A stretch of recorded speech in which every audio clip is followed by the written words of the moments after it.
ინგლისელი მწერალი ჩარლზ სნოუ სტალინზე წერდა. ის ბევრად უფრო განათლებული იყო, ვიდრე მისი თანამედროვე ნებისმიერი სახელმწიფო მოღვაწე. მასთან შედარებით ლოიდ ჯორჯი და ჩერჩილი საოცრად დაბლა იდგნენ, ისევე როგორც რუზველტი. ცნობილია, რომ იოსებ სტალინი ერთ-ერთი უბადლო მკითხველი იყო.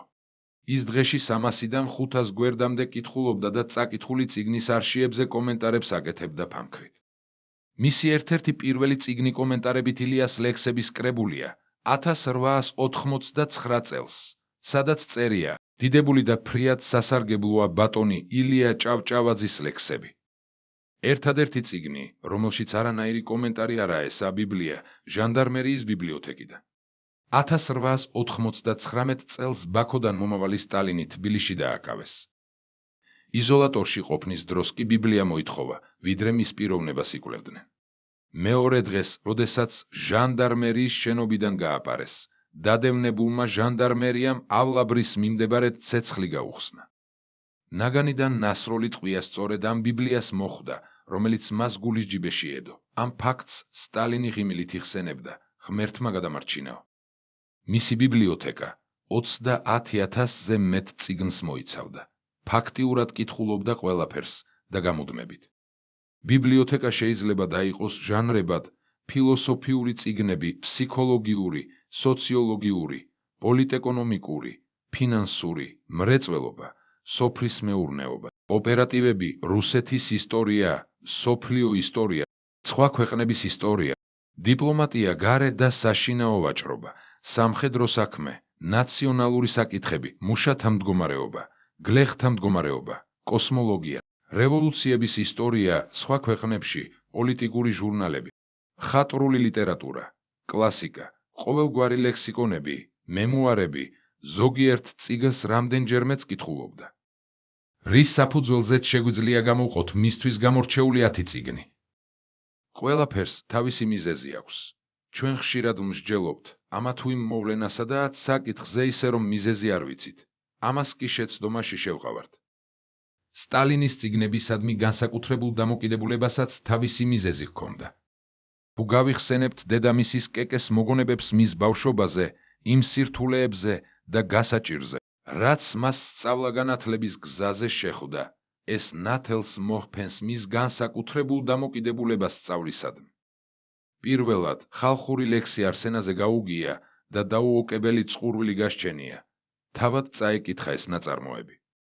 მაშინ სასულიერო შკოლებში მხოლოდ სასულიერო პირიშვილებს იღებდნენ და სტალინის დედამ ბევრი იწვალა, რომ ნაცნობი მღვდლის შვილს ემეცადინებინა წერა-კითხვაში პატარა სოსო. ის ხმაწვილიც დათანხმებულა და თავის პატარა და ძმის გვერდით დაუსვამ სამეცადინოდ, რომელთაც უკვე საკმაო ხანი ასწავლიდა. ყველა გაოცებულა სტალინის ნიჭიერებით, როდესაც რამდენიმე დღეში ანბანი და წერა-კითხვა შეუსწავლია და მღვდლის უმცროსი შვილებისათვის შესამჩნევად გაუსწრია. შვილის ნიჭიერების შემხედვარე დედა წელებზე ფეხს იდგამდა, ოღონდ მის შვილს სწავლა გაეგრძელებინა.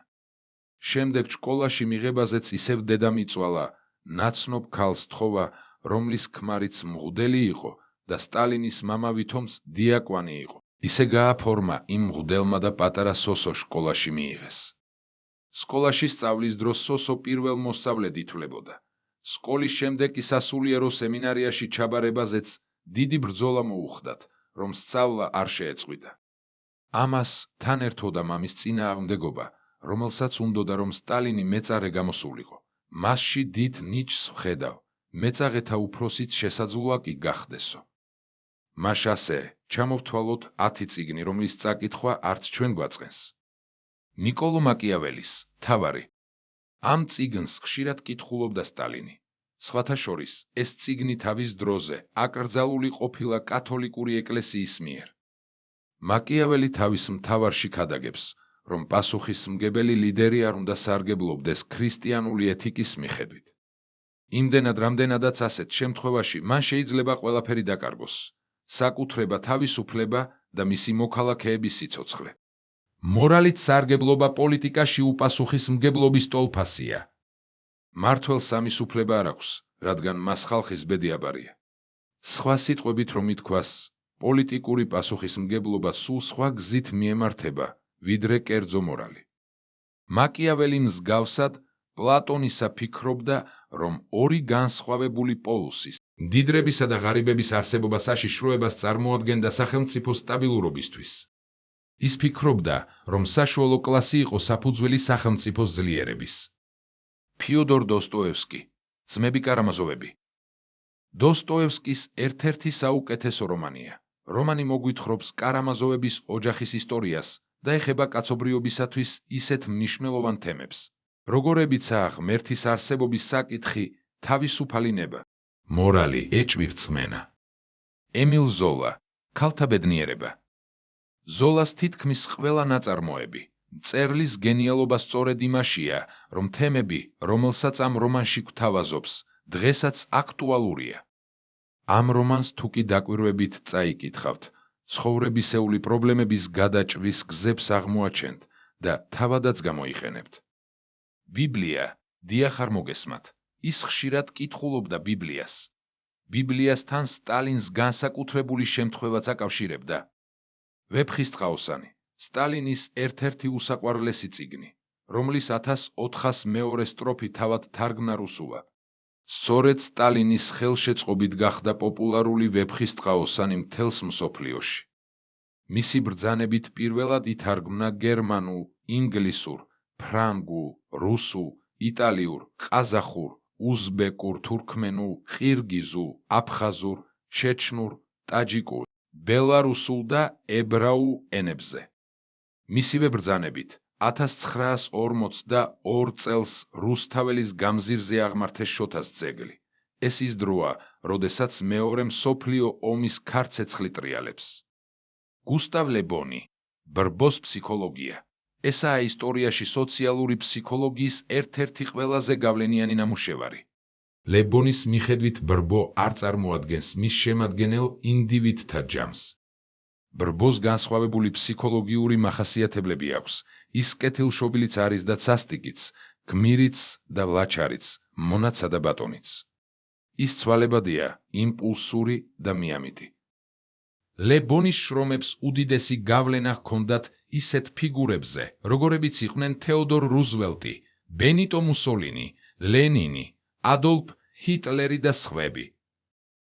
რობერტ ვიპერი, რომის ცივილიზაცია, წიგნში ფართოდაა აღწერილი რომის დაბადება, მისი აღმავლობა, მისი კულტურა, რომის მიერ ევროპის დაპყრობა, მისი 50 წლიანი უწყვეტი ჯაჭვი გამარჯვებებისა.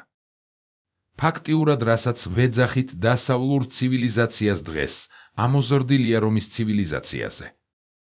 გოეთე, ფაუსტი, სოფლიო ლიტერატურის ეს ერთ-ერთი უმაღლესი ქმილება სიმბოლურ-ალეგორიული ნაწარმოებია, რომელშიც ადამიანური არსის შეცნობის პრობლემა, ღვთიურისაკენ მისი სწრაფვა, მრავალფეროვანი ლიტერატურული ხერხებითაა დახატული. ანტონ ჩეხოვის მოთხრობები. ანტონ ჩეხოვის განუმეორებლობა მის ენაშია, ხოლო მისი მწერლობის ორიგინალურობა იმაში, რომ მან უარი თქვა მოთხრობის მორალური დასასრულის და ტრადიციული სტრუქტურის გაგრძელებაზე. სახლი მეზონინებით, ქალი ძაღლით, გლეხები, კაცი ფუტლიარში, პირქუში ადამიანები განსაკუთრებული ლიტერატურული სამყაროა და მცირე პროზის ნამდვილი შედევრებია. ხოლო ანტონ ჩეხოვი ყველა დროის უდიადესი მოთხრობების მწერალი. ბორის ანდრეევის ბუნების დაპყრობა. წიგნი ფაქტობრივად წინასწარმეტყველებებია ტექნოლოგიურ სიახლეებზე, რომელიც დღეისობით ახდა. წიგნს სტალინის წარწერა ახლავს, რომელიც მის შვილს იაკობს მისწერა. იაშა წაიკითხე ეს წიგნი, აუცილებლად.